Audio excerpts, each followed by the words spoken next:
नमस्कार, आप live cities देख रहे हैं। मैं हूं जय शुक्ला। पटना एयरपोर्ट पर हाल के दिनों महीनों में अगर देखा जाए तो सुरक्षा और एरोप्लेन की टाइमिंग को लेकर काफी सारी बातें सामने आई। अब लगातार एयरपोर्ट पर हंगामा भी होता रहा है और एक बार फिर से पटना एयरपोर्ट पर जबरदस्त हंगामा हुआ है। और ना सिर्फ खबर यह है कि पटना एयरपोर्ट पर एक बार फिर से बहुत बड़ा हादसा टल गया है। अगर एरोप्लेन टेक ऑफ कर जाता, अगर फ्लाइट टेक ऑफ कर जाती तो समझिए कि कितना बड़ा हादसा हो सकता था। पटना एयरपोर्ट पर जमकर हंगामा हुआ है और किस कारण हुआ है वो खबर हम आपको विस्तार से बताने जा रहे हैं। यात्रियों को ऐसा क्या पड़ा, ऐसी क्या बात हुई कि लगे हंगामा करने और क्या हादसा होता रह गया इंडिगो की फ्लाइट उड़ने से पहले, वो हम आपको बताने जा रहे हैं। पटना एयरपोर्ट से कोलकाता के लिए उड़ान भरने से ठीक पहले इंडिगो के विमान में अचानक खराबी आ गई और विमान के बाएं इंजन से ईंधन का रिसाव होने लगा, मतलब कि फ्यूल लीक होने लगा।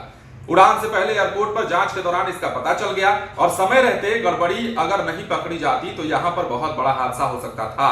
विमान उड़ान भरने वाला था और यात्रियों की बोर्डिंग प्रक्रिया शुरू हो चुकी थी, लेकिन रिसाव का पता चला और उसे रोका गया। इसके बाद इंजीनियरों ने रिसाव को रोकने की कोशिश की, लेकिन देर रात तक इसे ठीक नहीं किया जा सका। यात्रियों को जैसे ही विमान में खराबी का पता चला, आक्रोशित हो गए, गुस्से में उखड़ गए और टर्मिनल बिल्डिंग के भीतर जमकर हंगामा करने लगे। दूसरे विमान से कोलकाता भेजने की मांग करने लगे। सीआईएसएफ के जवानों की पहल और दूसरे विमान मंगाए जाने का भरोसा मिलने के बाद यात्री शांत हुए। फिलहाल इस विमान को जब तक अगर रात की हम बात करें तो पटना एयरपोर्ट पर ग्राउंडेड कर दिया गया था। अब कोलकाता से दूसरे विमान से यात्रियों को भेजा गया, लेकिन इस बीच ज्यादा हंगामा हो गया था। रात 11:30 बजे दूसरा विमान पटना एयरपोर्ट पर पहुंचा, जिससे 12:17 पर यात्री कोलकाता भेजे गए। पटना कोलकाता विमान से कुल 181 यात्रियों को कोलकाता जाना था। कुल 181 यात्रियों में से 8 को कोलकाता पहुंचने के बाद बेंगलुरु जाना था।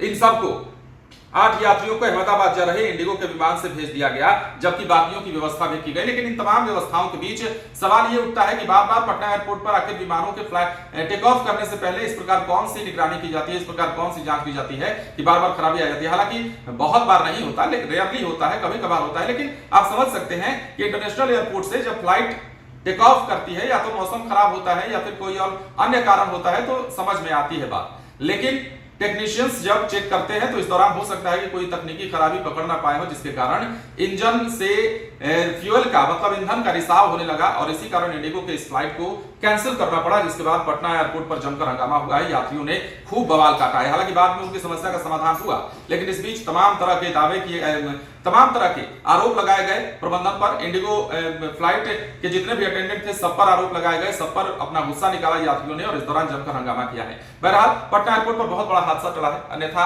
कुछ भी हो सकता था। बने रहे लाइव सिटीज के साथ। यदि तक आपने हमारे चैनल को सब्सक्राइब नहीं किया तो सब्सक्राइब कर लीजिए। धन्यवाद।